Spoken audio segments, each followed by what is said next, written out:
আসসালামু আলাইকুম, welcome to insight paddy. আজকের ভিডিওর টপিকস হচ্ছে কোশ্চেন অ্যান্ড অ্যান্সার। তো অনেকেই অনেক প্রকার কোশ্চেন করে থাকে, যেগুলো আমি স্পেসিফিকলি সবাইকে অ্যান্সার করে থাকি। কিন্তু আজকের ভিডিওটায় আমি স্পেসিফিক কয়েকটা কমেন্টসে রিপ্লাই দিব।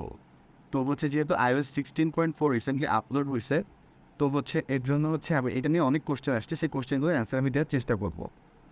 একজন কমেন্টস করছে, আলামিন করিম, ডিভাইস 13 এ এখনও iOS 15.4.1 আছে, তো এখন কি iOS 16.4 আপডেট করবো, দিলে কোনো প্রবলেম হবে?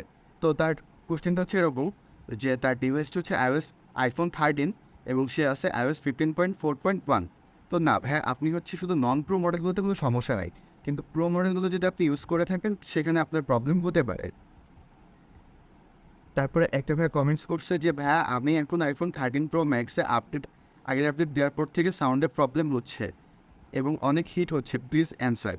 তো ভাই, আপনার সাউন্ডের প্রবলেম হচ্ছে, আপনি একটা ফ্যাক্টরি রিসেট মেরে দেখতে পারেন যে আপনার কোনো প্রবলেম হয় কি না, প্রবলেমটা সলভ হয় কি না। যদি আপনার প্রবলেমটা সলভ হয়ে যায় তাহলে তো আলহামদুলিল্লাহ, আর যদি প্রবলেমটা সলভ না হয় তাহলে আপনাকে ওটা হার্ডওয়্যার প্রবলেম, এটা সফটওয়্যার প্রবলেম, তাহলে এটা সফটওয়্যার প্রবলেম না। এইটা গেল। তারপরে আরেকজন ভাই কমেন্টস করছে, ভাইয়া আমার iPhone 13 আজ 8 দিন হচ্ছে, এখন কি আপডেট দিব? হ্যাঁ ভাই, আপনি নন প্রো মডেলে আপডেট দিয়ে দিতে পারেন। আমি বলতেছি, আপনি শুধু 13 প্রো, 13 প্রো ম্যাক্স, 13 প্রো আর 13 প্রো ম্যাক্স বাদে যে কোনো ডিভাইসে আপনি আপডেটটা দিতে পারেন iOS 14.4। এবং এই আপডেটটা কোনো প্রবলেম আমি ফেস করি নাই, কোনো ব্যাটারি ইস্যু নাই, কোনো হিটিং ইস্যু নাই, এছাড়া অন্য কোনো প্রবলেম আমি এখন পর্যন্ত ফেস করি না। আমি 3 দিন ধরে ইউজ করতেছি এবং আমি হার্ডকোর ইউজার, মানে আমি প্রচণ্ড চাপ দিয়ে ইউজ করি প্রবলেম বের করার জন্য। তো নেটওয়ার্ক রিলেটেড কোনো ইস্যু পাইনি, ওয়াইফাই রিলেটেড কোনো ইস্যু পাইনি। আপডেট অনেক স্টেবল আপডেট এবং আপডেটটার সাইজ অনেক বেশি বড়।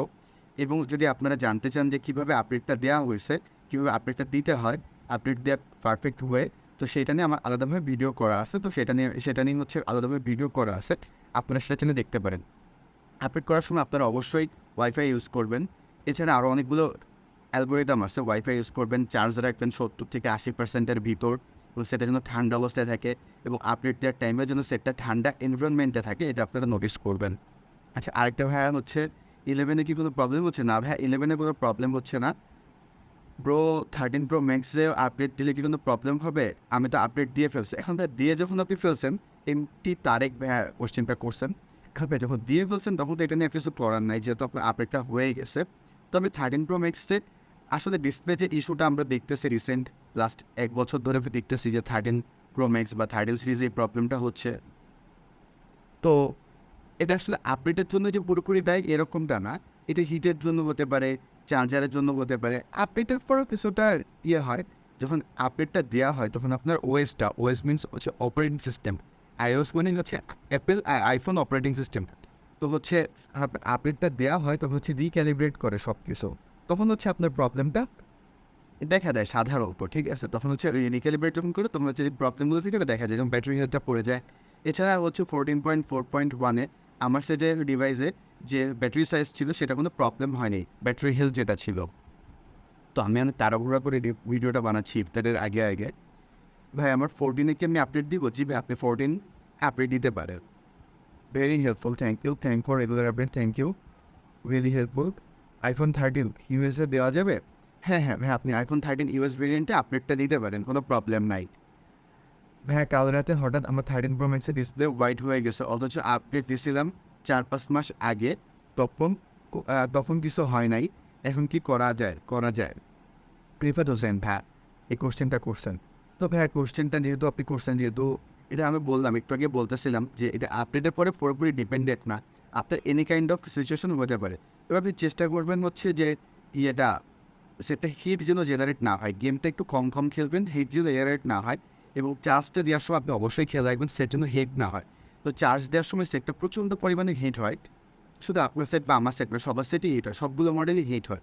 তো আপনি যখন চার্জটা দেবেন তখন চেষ্টা করবেন যে ডিভাইসটা যেন ঠান্ডা এনভায়রনমেন্টে থাকে, এবং আপনি 30 থেকে 80%-এর মধ্যে চার্জ করবেন, আর সেটা যেন ঠান্ডা এনভায়রনমেন্টে থাকে। এছাড়া আপনি এরকম কোনো একটা সার্ফেসের উপর সেটটা এরকম কার্ভ করে রাখবেন, যাতে বাতাসটা নিচে এবং উপরে ফ্লো হইতে পারে, যেন সেটটা হিট না হয়। এবং আপনি যদি খুব বেশি বাল্কি অর্থাৎ মোটা কভার ইউজ করে থাকেন, তাহলে হচ্ছে আপনি কভারটা খুলে চার্জ দেওয়ার চেষ্টা করবেন। যদি বারবার হয় না, তারপরে যদি সেটটা আপনার কাছে ইম্পর্টেন্ট হয়ে থাকে, আপনি যদি চান লং টার্ম ইউজের জন্য, তাহলে আপনি অবশ্যই করবেন। iPhone 13 এ কি এমন কোনো ইস্যু আছে? না ভাইয়া, 13 এ আপনি কোনো প্রবলেম পাবেন না। হুট করে ওয়াইফাই অফ হয়ে যায় iPhone ডিভাইস 11 তাসবিয়া শারিন আপু কমেন্টস করছে যে আমার ডিভাইসের নেম হচ্ছে 11, হুট করে ওয়াইফাই অফ হয়ে যায়, আগের মতো অটো অন হয় না, সেটিংসে গিয়ে অন করা লাগে। আমি নেটওয়ার্ক রিসেট করেছি, তারপরেও প্রবলেমটা হচ্ছে। এটা সাধারণত সফটওয়্যার প্রবলেম না, এটা হার্ডওয়্যারের কোনো উইকনেস হয়েছে। তারপর আপনি একটা ফ্যাক্টরি রিসেট দিয়ে দেখতে পারেন যে হচ্ছে কোনো প্রবলেম হয় কি না আপনার। তো আজকের ভিডিও এতটুকুই। তো আপনারা যদি আর কোনো কোশ্চেন থাকে, আপনার কোনো কোয়ারি থাকে, আপনারা হচ্ছে আমাকে কোশ্চেন করবেন। আমি আপনাদের সর্বোচ্চ সলিউশন দেওয়ার চেষ্টা করব। যে কোনো বিষয়ে কোশ্চেন থেকে আমি সবাইকে রিপ্লাই দিই। যেহেতু আমার চ্যানেল এখনও ছোটো চ্যানেল, তো অল্প কিছু কমেন্টস আসে, আমি চেষ্টা করি সবাইকে কমেন্টস রিপ্লাই করার জন্য। তো ইনশাআল্লাহ আপনারা কানেক্টেড থাকবেন, আমি আপনাদের সব কিছু জানাবো। আপনার কোশ্চেন করবেন এবং লাইক শেয়ার সাবস্ক্রাইব করে থাকবেন। এছাড়া আপনাদের জন্য প্রয়োজনীয় ভিডিও থাকলে আমাকে বলবেন, আমি সেটা বানানোর চেষ্টা করব। এছাড়া হচ্ছে আমার চ্যানেলটি ঘুরে দেখতে পারেন, আপনাদের প্রয়োজনীয় যারা আইফোন ইউজ করে তারা প্রয়োজনীয় অনেক ইম্পর্টেন্ট ইনফরমেশন আমার ভিডিও থেকে পাবেন। তো আজকের ভিডিও এতটুকুই। Thank you.